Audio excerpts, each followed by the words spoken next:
Welcome to Come Heck or Hot Water, where we dive into the science and solutions shaping climate resilience efforts. The world is warming, ecosystems are shifting, and communities everywhere are experiencing new challenges as a result. And we'll take a deeper dive into understanding what's happening with the changing environment and how we can adapt. In every episode, we'll explore the science driving change and the innovations reshaping how we live, work, and sustain our planet. Each season, we're going to be tackling pressing issues, talking to the experts shaping the innovative solutions that will keep us moving forward, come heck or hot water. We'll break down what's happening, why it matters, and how you can be part of the solution. Let's jump in and figure this out together.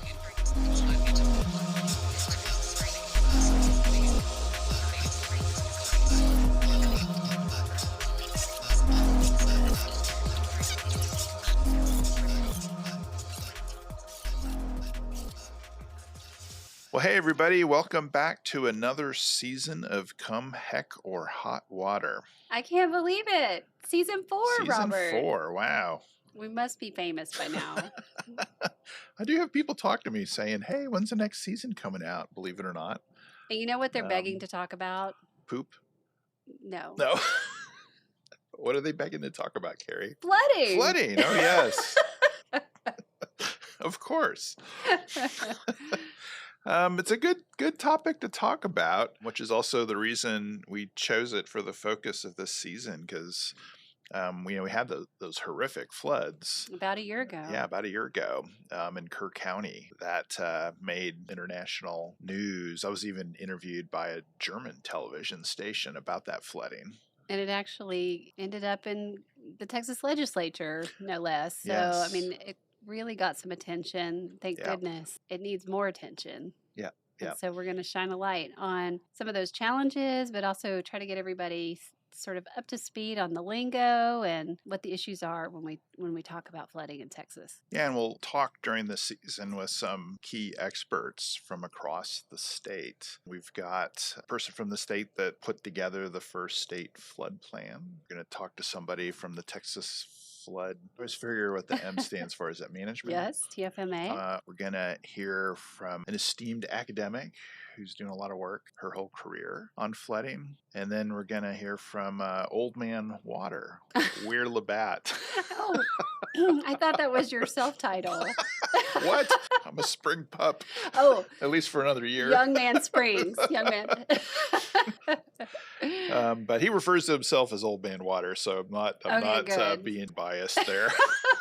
But Weir Labatt, who's joined the board of the I'm going to forget the name, the Kerr County Authority that's involved with the flooding stuff great. And the debates about notifications and things like that. So yeah, there's so much to know from kind of how to prepare, how to plan, how to respond, how to know to respond. You know, I think the flood last year brought a lot of those issues right to the front. So, and I think it's maybe we should mention why our last season we were talking about desalination because we're in the middle of a drought and the limits to our water supply are really obvious. And I think it can be confusing for folks who are also talking about floods. And right. So...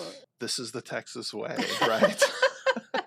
And in fact, you know, the massive rain event and the flooding we saw last July just kind of happened during a drought, and we went right back into drought conditions after that. So, you know, just given the wacky weather of Texas, you know, we can have these tropical systems just pop up and in the middle of a drought, right, multi-year drought, and then we're back to where we were before. We're doing better, but we're still in a drought in Central Texas. And you know, you go look at the Barton Springs here in San Marcos and New Braunfels, Canyon Lake. You know, we're still in bad drought conditions. So yeah, it is kind of confusing. You're like, it's raining.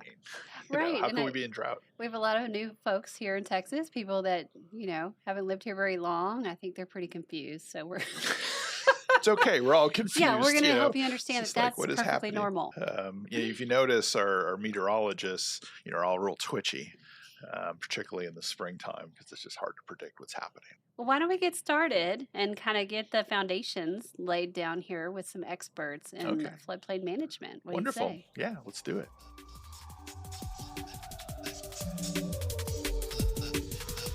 The water is rising.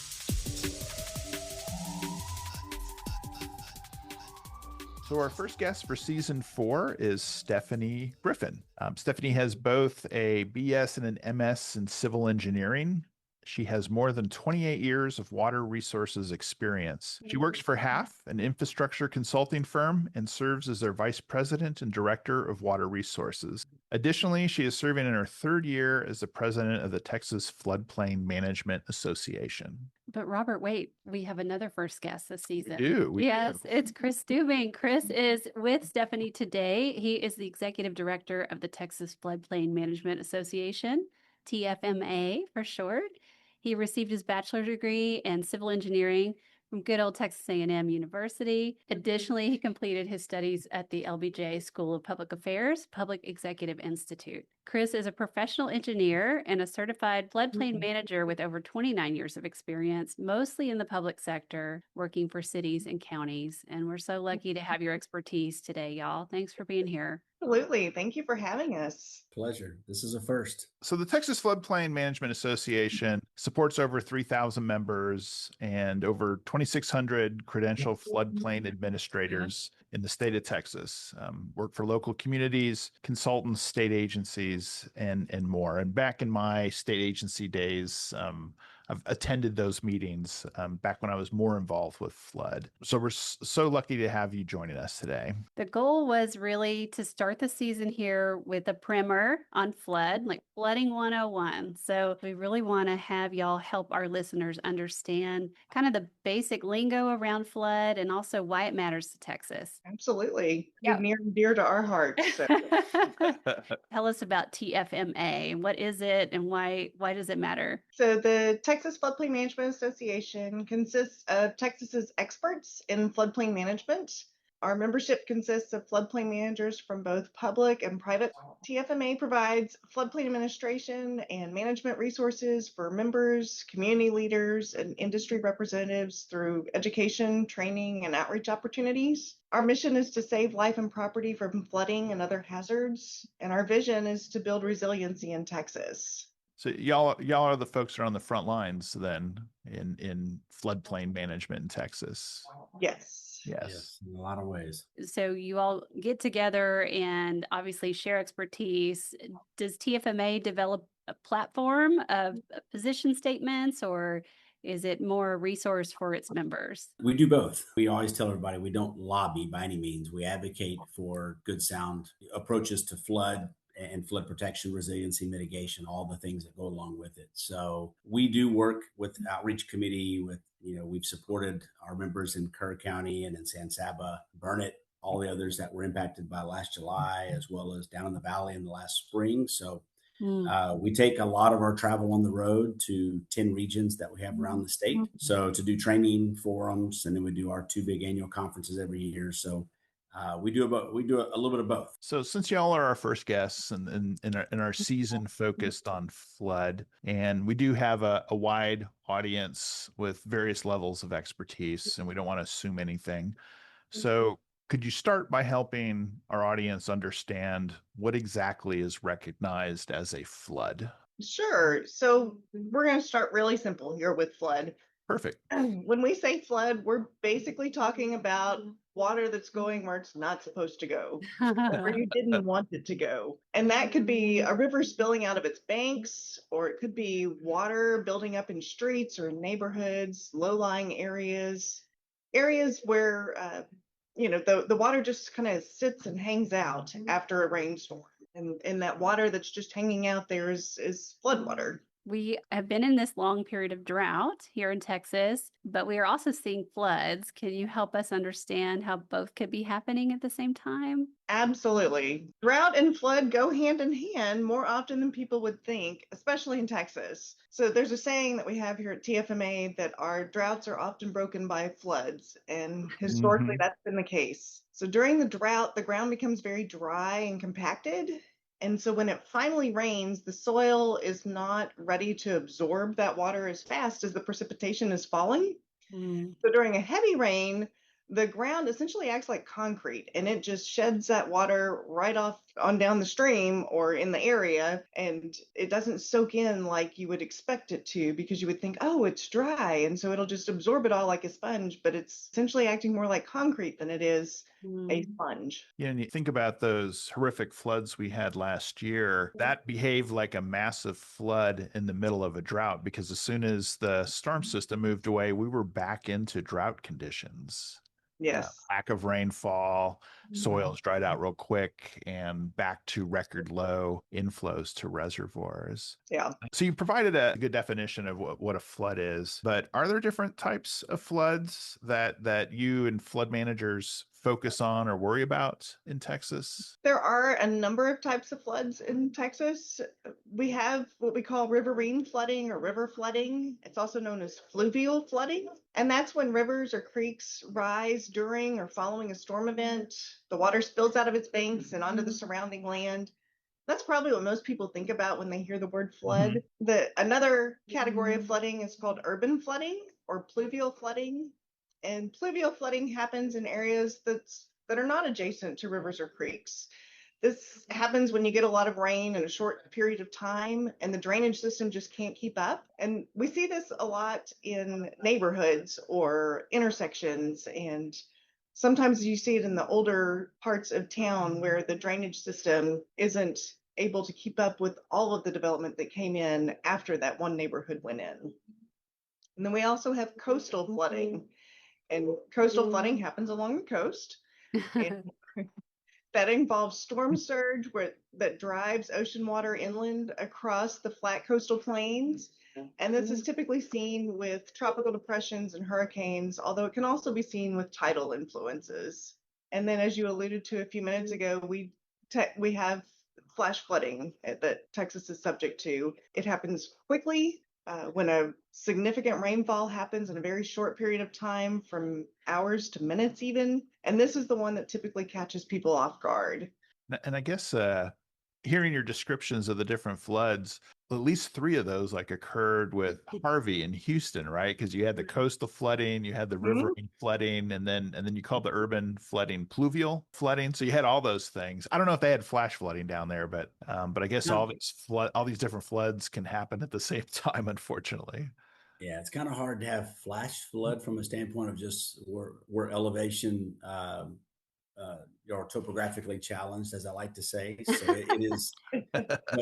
So what we tend to deal with there is massive storage of water. To Stephanie's point, when that rapid rainfall comes, in our case, it doesn't run off, and I'm in Fort Bend County, just outside, one county in from the coast. So it's not about how fast it runs off. In this case, it's where is it stored. So that water is going to land somewhere. It's going to stay there until receiving channels and streams recede, and then you'll see it make its way out of the community. And we saw that a lot during Harvey, from my days, in Prior City before I retired, to all the way across. Friends of mine that were working on the east side of Houston, where they had, well over 50 inches of rain. And then later on, we had another rain event a year or two later that places flooded with it, different than Harvey, because they were a short burst. And again, just to get back to the different types of floods that we're dealing with. So are there certain types of floods that people underestimate?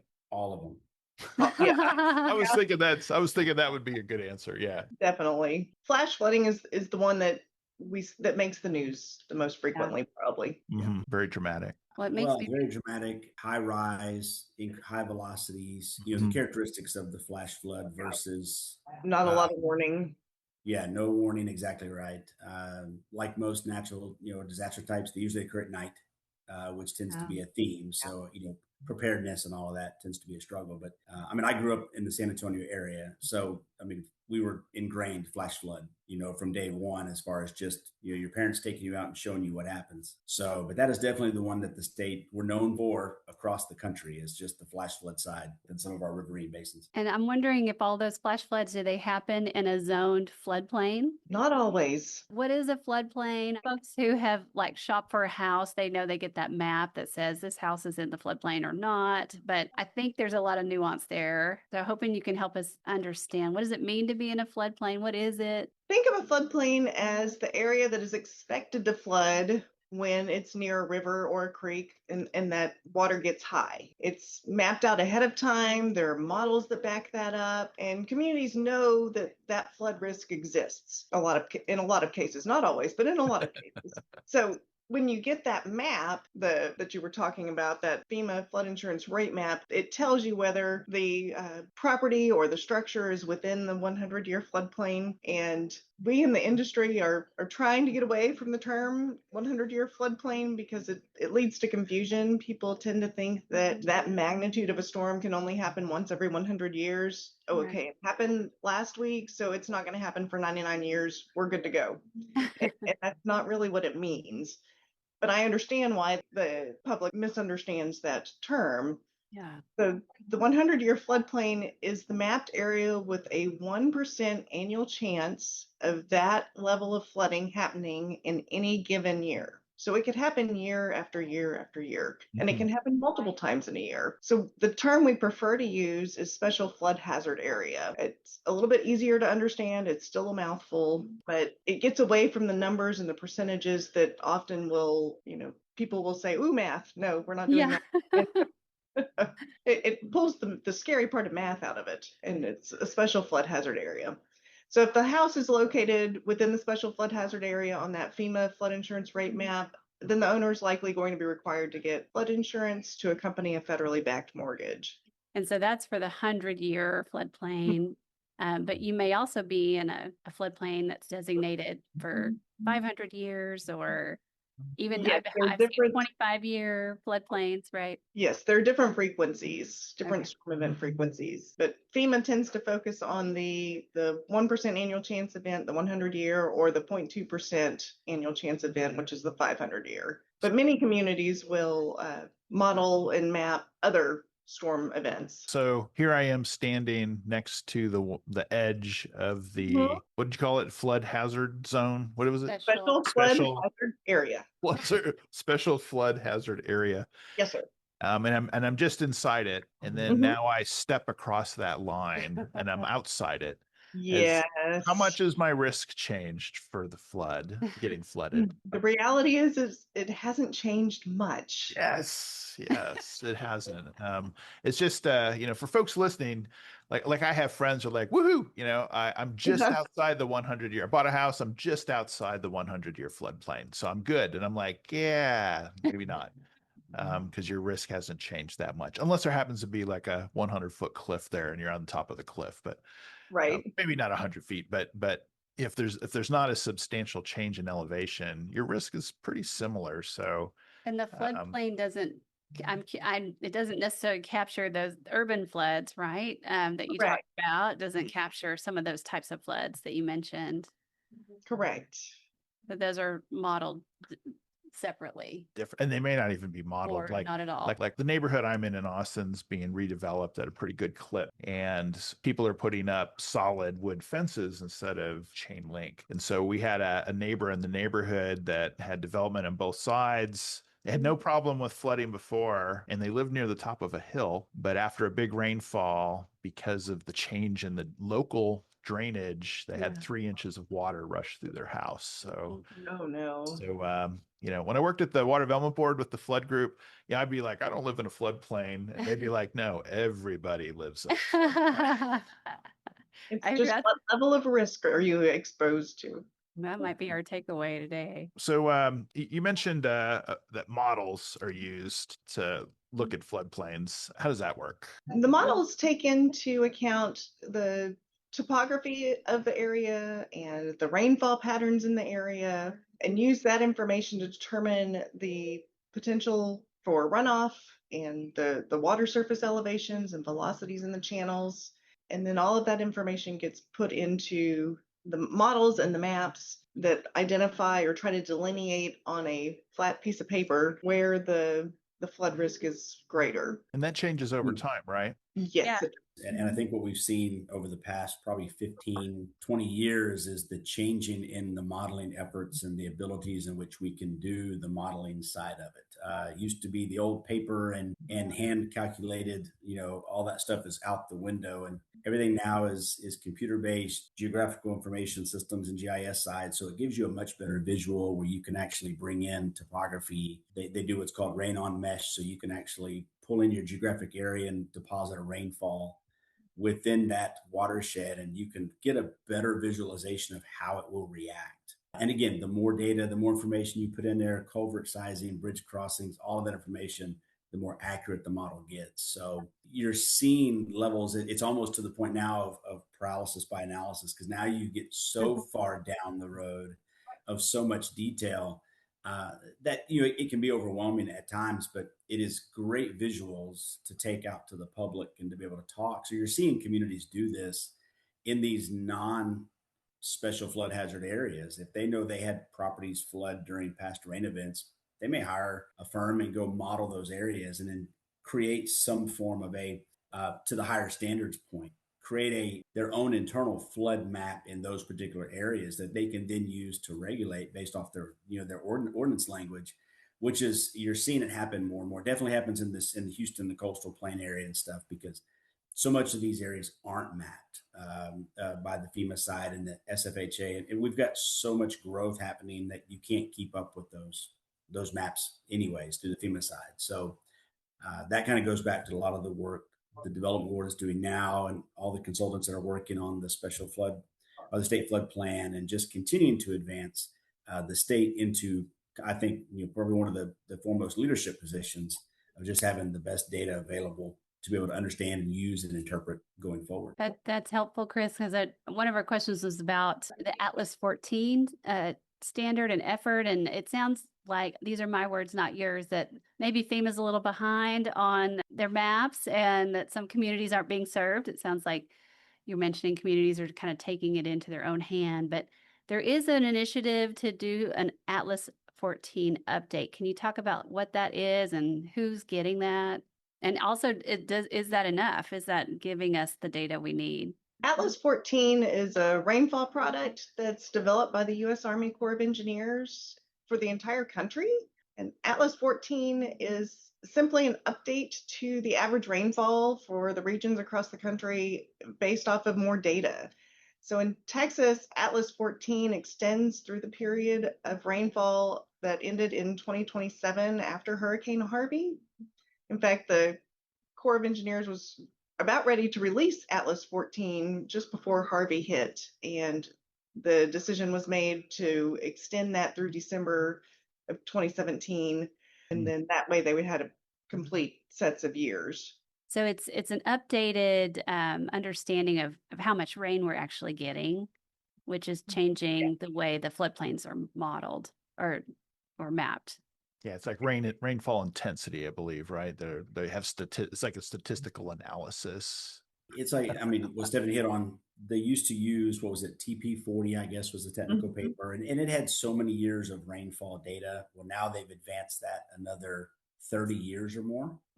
So you've got a bigger swath of data and information and rainfall history that can be used across not only Texas, but across the country to better understand what do those rainfall situations look like. What does that 1%, as we talked, exceedance event kind of look like?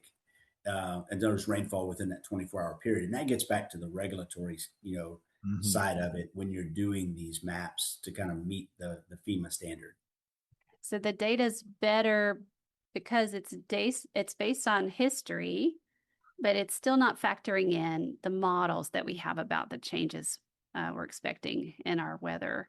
And it's actually, that information just gets used in the modeling. So it is latest and greatest rainfall data. So any model where it was developed 10 years ago, before Atlas 14 or after, you can just go, what you change in there is just a rainfall application in that, which then turns to probably increased water source elevations and whatnot across that watershed. So as we're approaching time, and just want to thank you for providing this solid foundation for our listeners as we move forward through the podcast episodes. And we're going to hear from a number of guests, and quite a bit of that is like state flood planning we're going to hear about later.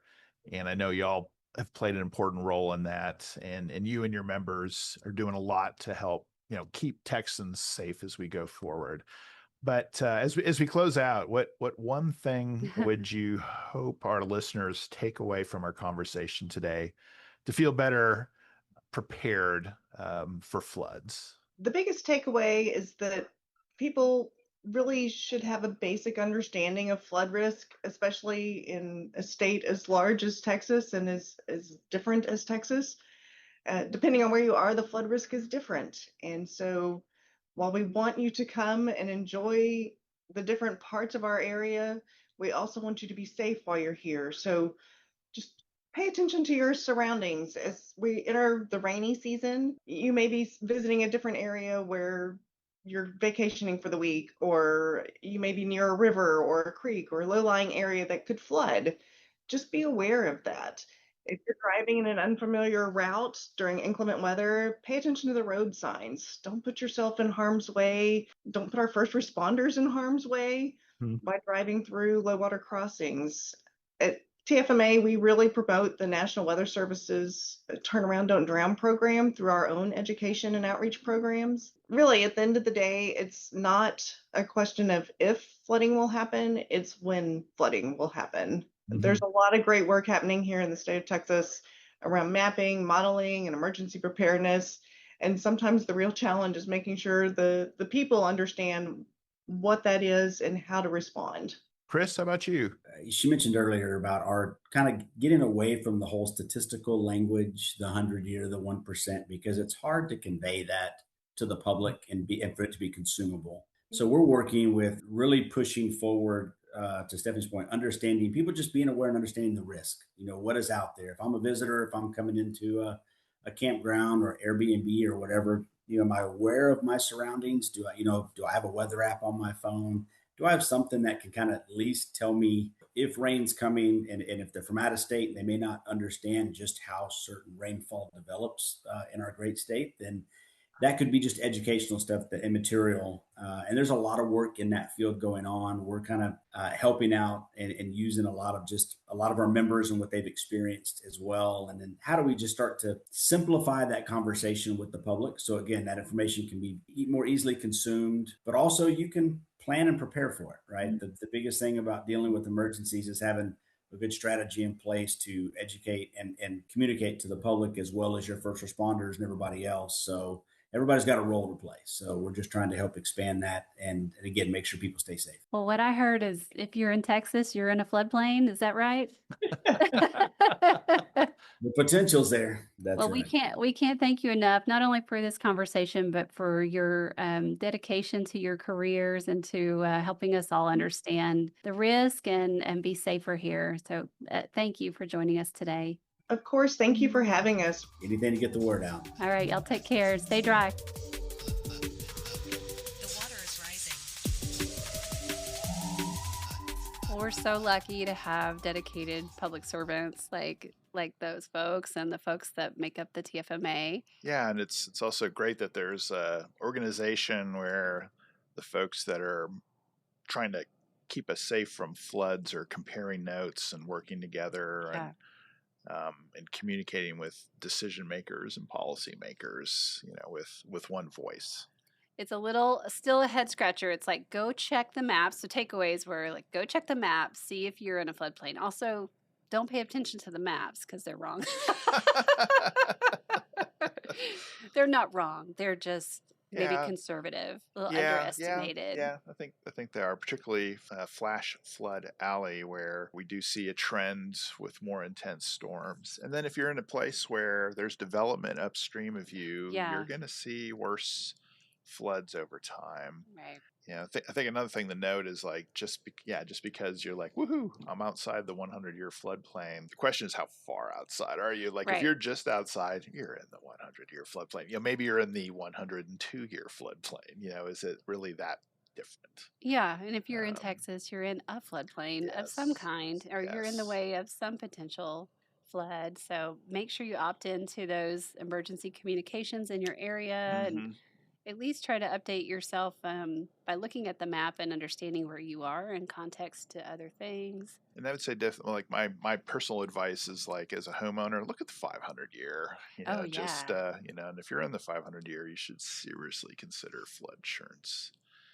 It'll cost a lot less than if you're in the 100-year, but you know, if you're in the 500-year, you're at risk of flood. I'm sorry, you know. Yeah, and I've been shocked to learn cities like Austin are now allowing building in the 25-year floodplain, even though that's probably more like a 5-year floodplain or a 10. Yeah. So even if you can build your way up, it means you still could be stranded in an emergency or not have access to emergency services, you know, if something were really going wrong. So get yourself educated before you make a purchase like that. Yeah, it's not a black and white, look at the map, like you said. It's not black and white, look at the map, oh, I'm out. I looked up a fun fact about the 100-year floodplain just to try to drive it home, because it's very confusing, right?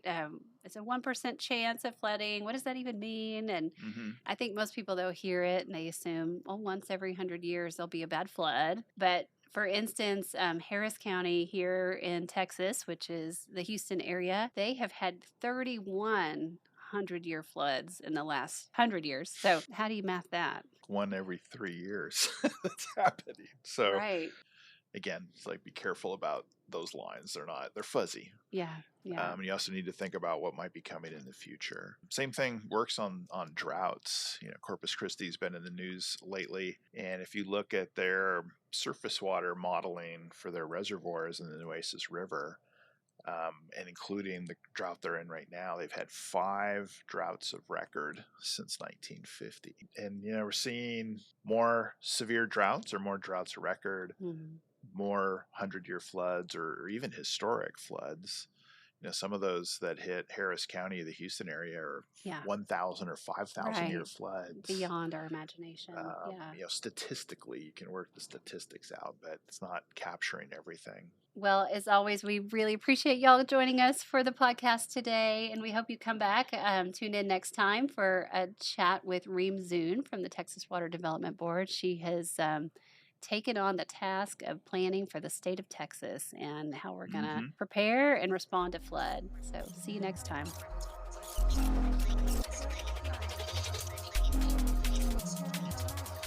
Thank y'all for joining us. We hope you can take this information with you into your daily life and help spread understanding of climate topics and some of the tools that we have to address these challenges that are coming our way. This podcast would not be what it is without listeners like you. Be sure to check the show notes for helpful links and resources. We'd like to thank our funders, the Meadows Foundation and the National Oceanic and Atmospheric Administration. Come Heck or Hot Water is a production of the Meadows Center for Water and the Environment, a research center at Texas State University in San Marcos, Texas. This podcast is produced by our science communications team, made up of Sarah Wingfield and Anna Halff. To learn more about the Meadows Center for Water and the Environment, we'd love for you to visit our website, meadowscenter.txst.edu. I'm Carrie Thompson. And I'm Robert Mace. No matter what comes, heck or hot water, we'll be here to explore resilient solutions for this changing world. Thanks for listening.